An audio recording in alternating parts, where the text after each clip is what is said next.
Eu sou Manuel Carvalho e este é o P24. O governo no Parlamento, entre as agências de rating e a crise no Estado Social. O governo assumiu funções há 6 meses e, movido por um espírito reformista e transformador, continua plenamente focado em executar o seu programa. Um programa que foi sufragado nas urnas e apresentado neste Parlamento e concentrado em resolver os problemas das pessoas. As férias já acabaram há umas semanas e o espírito da política portuguesa apagou a beatitude do sol e do descanso e regressou à tensão tradicional. No debate quinzenal desta quarta-feira, o governo voltou a reclamar a glória através da forma como o país é visto lá fora, um farol de estabilidade e de fiabilidade, nas palavras do primeiro-ministro, da subida das notações das agências de rating ou das contas certas. A oposição fez o que lhe compete e apontou os problemas do Serviço Nacional de Saúde, a falta de professores nas escolas ou a crise da habitação como prova do seu falhanço, para usar uma expressão do líder do PS, José Luís Carneiro. Pelo meio, houve ainda tempo para aplausos e divergências ao apoio do Estado português à criação do Estado da Palestina e, claro está, para o vai e vem em torno da lei dos estrangeiros que o Tribunal Constitucional chumbou na primeira quinzena de agosto. Aqui, aconteceu talvez o facto mais distintivo do debate.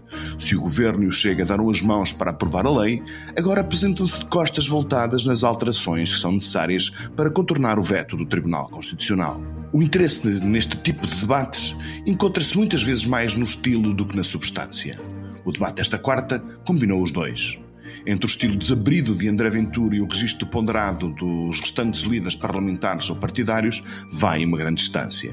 Quanto à substância, vai ser necessário perceber melhor o que vale o pacote de medidas anunciado por Luís Montenegro para a habitação, o que pretende o LIVRE com a apreciação parlamentar das medidas que extinguem a Fundação de Ciência e Tecnologia e criam um novo modelo para a ciência e a inovação em Portugal, ou até onde Mariana Leitão, da Iniciativa Liberal, irá nas suas denúncias sobre a dimensão ou a eficácia da função pública.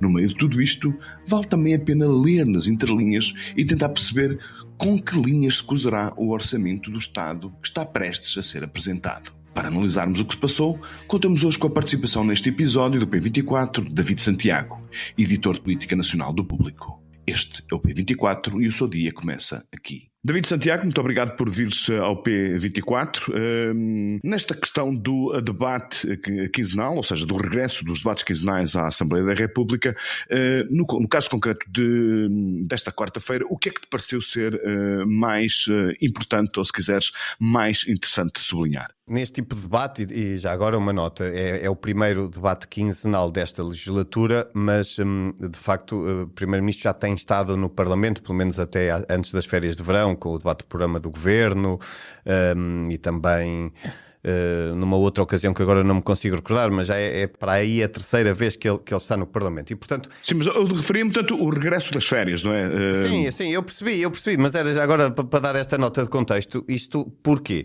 Porque foi um debate que não teve um tema marcante e também por causa disso, como tu dizes, é o regresso das férias e, portanto, este debate serviu também para apanhar aqui vários temas que não foram sendo debatidos e que a oposição não pôde ou não teve a oportunidade de confrontar o Primeiro-Ministro, precisamente por causa das férias e deste hiato nos debates quinzenais. E daí que se tenha falado de vários temas, da saúde, da educação, da imigração, dos incêndios, e em particular, mais do que dos incêndios, dos apoios às consequências dos incêndios, em particular naquela questão das casas. Mas eu diria que há mais do que um tema, embora talvez a reboque do tema da imigração, mas mais do que um tema, houve aqui uma intenção a marcar este debate. E a intenção foi aqui a intenção do PSD e de Luís Montenegro, portanto do Governo, mas também do PSD, porque a bancada esteve muito alinhada com isso, em particular a intervenção do líder parlamentar Hugo Soares, foi a intenção aqui de tentar de alguma maneira descolar do Chega e de André Ventura. E isto a reboque muito da imigração, curiosamente, o tema em que eles mais se aproximaram e onde houve um acordo para a aprovação da chamada lei de estrangeiros, que tinha merecido o chumbo do Tribunal Constitucional e de alguma maneira até uma espécie de veto político prévio do Presidente da República.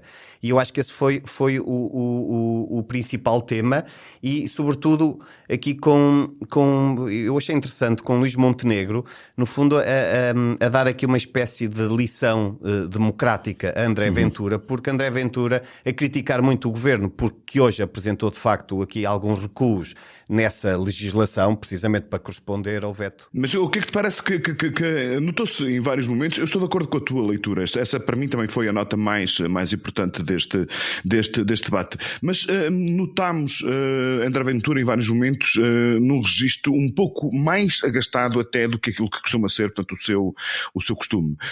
O que é que tu achas que estará na base dessa rispidez, digamos assim?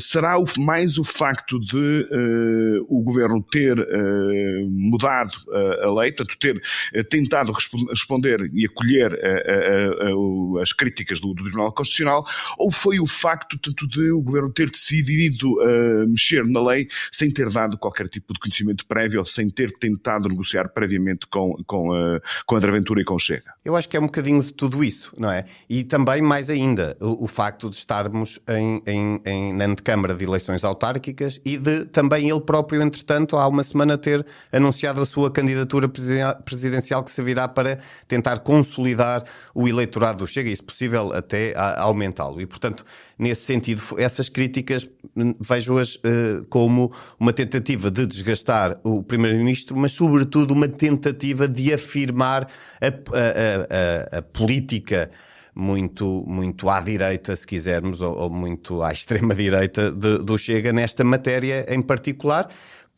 e portanto, é uma retórica que não tem qualquer adesão à realidade. Porquê? Nós sabemos que, não passando, não haveria maneira do lado do governo de não mudar o decreto. Teria que mudar o decreto e, portanto, precisa... E foi isso que o Primeiro-Ministro disse e repetiu várias vezes. E, portanto, ele diz que isto é a democracia a funcionar, há que respeitar as regras democráticas, e naquela lição que eu há pouco dizia, eu digo uma lição no sentido dele dizer, ou lembrar a André Ventura, que o Presidente da República tem ainda maior legitimidade do que ele, e, portanto, é preciso também respeitar essa figura, essa figura constitucional, e que na hierarquia do Estado é a cimeira, e, portanto, ele foi eleito 2 vezes com mais de 50% dos votos, e, portanto, temos que respeitar também a legitimidade de exercício da Presidência da República, e, nesse sentido, acho que foi uma lição.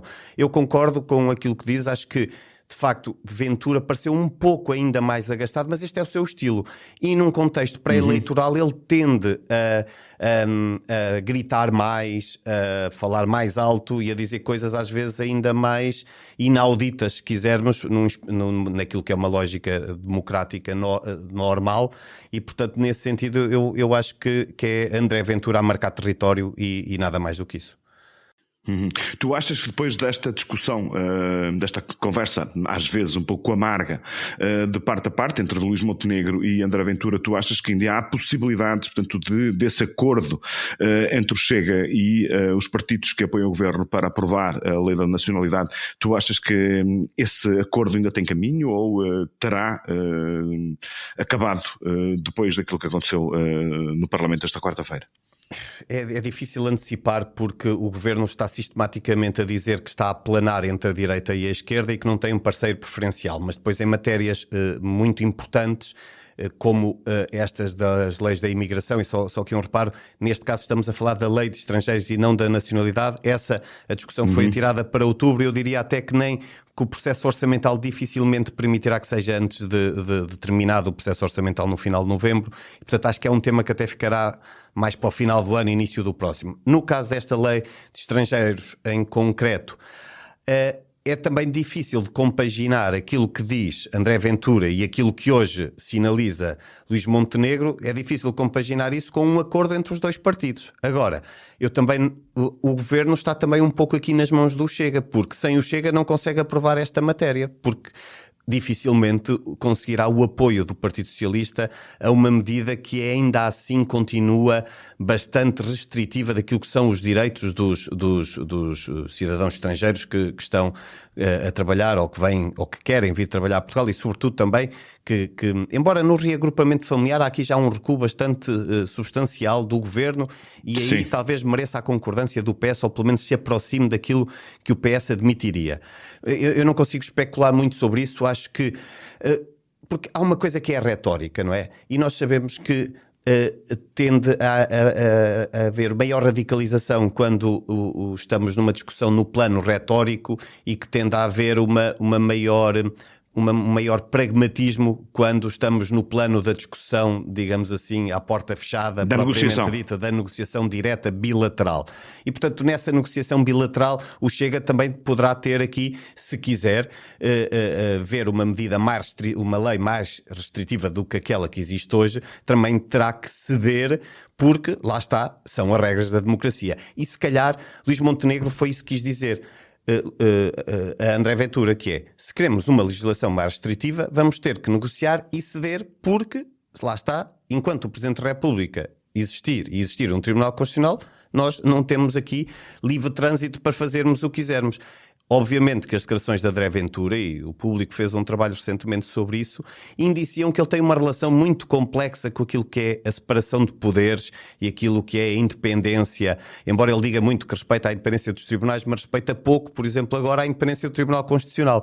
E, portanto, isso não deixa de ser interessante. Ele diz repetidamente, diz 4 vezes: não recuamos, não recuamos, não recuamos. Ou seja, aquilo que ele está a dizer quando diz que não recuamos, ele está, portanto, a fazer a apologia da lei que foi chumbada pelo Tribunal Constitucional e, de alguma forma, portanto, está a contestar a legitimidade do Tribunal Constitucional. Não é assim que também interpretas dessa forma? Eu interpreto dessa forma, e isso entronca aqui num aspecto que é muito interessante. Foi adiada novamente, estava prevista para a próxima sexta-feira, já tinha sido adiado também a eleição, a votação dos órgãos, dos membros dos órgãos externos à Assembleia da República, onde em grande destaque estão os juízes em falta do Tribunal Constitucional. E aí vai ser uma posição que o Governo tem que tomar, e uma decisão que o Governo tem que tomar, que é muito complexa, que é: vai privilegiar o Chega ou vai privilegiar o PS? Até agora, nestes 50 anos de democracia, privilegiou sempre o PS, porque havia também uma lógica bipartidária. Sim, e vice-versa, portanto. E vice-versa, sim. E o PS também se E o PS também, portanto é recíproco. Agora, vamos imaginar que privilegia o Chega. Que tipo de juiz vamos... Nós olhamos para os Estados Unidos e vemos o que é que significaram politicamente e em termos legais até as nomeações para o Supremo, que lá é o equivalente ao nosso Tribunal Constitucional. E, portanto, acho que isso é o aspecto que até me causa mais curiosidade, mais até do que a própria lei de estrangeiros neste caso, é percebermos, porque isso depois tem impacto em todas as legislações vindouras daí para a frente, e, portanto, eu acho que é também aqui um alerta, um toque de rebate, se calhar, para os democratas perceberem que é preciso muita cautela em certas escolhas que se tem que fazer, porque depois têm efeitos para o futuro. E, portanto, mas sem querer fugir à tua pergunta, eu acho que sim, que André Ventura respeita a legitimidade quando as decisões ou as posições vão ao encontro daquilo que ele próprio defende. Quando isso não acontece, ele não respeita, porque ele defende aqui uma espécie de... Ele admite que se fosse Presidente da República iria presidir aos Conselhos de Ministros, e, portanto, há aqui uma lógica absolutamente autoritária de André Ventura na forma como ele vê o regime democrático, ou melhor, o regime português não democrático, e, portanto, nesse sentido, eu causo aqui algum temor. Em 30 segundos, David, como é que tu avaliaste a participação de José Luís Carneiro? José Luís Carneiro teve aqui algumas intervenções relevantes. Desde logo, acho que há duas coisas também que vêm deste debate, que é a questão da apreciação parlamentar. Ficaram aqui no ar a possibilidade de duas apreciações parlamentares. Uma, a questão da extinção da FCT, foi revelada pelo LIVRE, e uma outra do PS no que diz respeito aqui aos apoios por causa das casas atingidas, as segundas casas, ou seja, maioritariamente imigrantes, da comunidade imigrante. E, portanto, no sentido de haver aqui um maior apoio. Acho que nesse sentido, José Luís Carneiro, que foi secretário de Estado das Comunidades Portuguesas e, portanto, tem aqui também esta sensibilidade, sim. Eu acho que esteve bem no essencial nas críticas que apontou à degradação de algumas circunstâncias na saúde, na educação também, e, portanto, não ao contrário daquilo que disse o Governo e o PSD, o José Luís Carneiro não teve uma má prestação, não se mostrou ao nível do populismo de André Ventura, como houve. Há aqui sempre esta tentativa de equiparação do lado do Governo, de equiparar Ventura e José Luís Carneiro. Acho que isso é todo injusto, faz parte da lógica e do debate político, mas acho que José Luís Carneiro esteve bem. Mas é difícil o seu papel, porque as televisões, os títulos, o destaque vai muito para aquelas palavras fortes de André Ventura, quando chama frouxo ao Governo, já tinha chamado ele próprio frouxo a José Luís Carneiro, e portanto este tipo de linguagem beneficia, e a forma como a própria comunicação social vai tratando estes temas beneficiam e muito a exposição mediática de André Ventura e dificulta o trabalho de afirmação de José Luís Carneiro, que eu acho que no geral esteve bem e pôs o dedo na ferida. Isso diz muito mais sobre a comunicação social do que propriamente sobre a qualidade de intervenção do José Luís Carneiro. David Santiago, muito obrigado por teres vindo ao P24, foi um prazer ter-te aqui connosco. Até uma próxima. Foi um gosto, obrigado pelo convite. A notícia pode ser lida na edição digital do Público, tem de ser encarada como uma ameaça ao fim de uma era. A discoteca Batô, em Laçada da Palmeira, vai encerrar temporariamente. Os seus donos prometem voltar, depois de tentarem ultrapassar um processo legal movido por um estabelecimento hoteleiro da vizinhança que denunciava o excesso de ruído. Esperemos que voltem. Com mais de 50 anos, DJs inesquecíveis, uma linha musical baseada no rock e na Índia, o Batô faz parte do património imaterial de Matosinhos e do Grande Porto. As várias gerações que passaram pelo seu convés ou subiram aos seus mastros, que se têm manifestado nas redes sociais, não admitem que o Batô fique encalhado e muito menos que o afundem. O P24 regressa amanhã. Tenham um bom dia. Para não perder os novos episódios, subscreva este podcast do Público na sua aplicação preferida. Para além deste programa, há mais para descobrir em público.pt/podcasts. O Público fica no ouvido.